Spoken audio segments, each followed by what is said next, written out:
Hello guys, मैं दीपक सिदार। आप लोगों का स्वागत है मेरे यूट्यूब चैनल सिदार फिटनेस पे। आज मैं आप लोगों को बताने वाला हूँ चेस्ट वर्कआउट के बारे में। तो ज़्यादा देर ना करते हुए ये शुरू करते हैं वीडियो।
तो मैंने इस वीडियो में जितने भी वर्कआउट बताया वो काफ़ी इफेक्टिव और बेसिक रूटीन है, जिससे आप फॉलो करके एक अच्छा सा बॉडी मेंटेन कर सकते हैं, चेस्ट मेंटेन कर सकते हैं। आप लोगों के मन में ये भी सवाल होगा कि इस रूटीन को कितने दिन तक फॉलो करने पे रिजल्ट दिखेगा।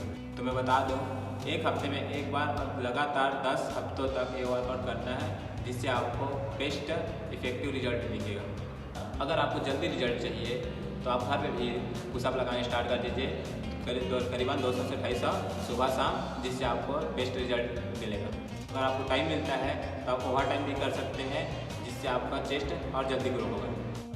अगर आपको मन में कुछ भी क्वेश्चन होगा तो मेरे कमेंट करें या DM करें। अगला वीडियो मेरा शोल्डर के ऊपर होगा। कि आपको वीडियो पसंद आया होगा।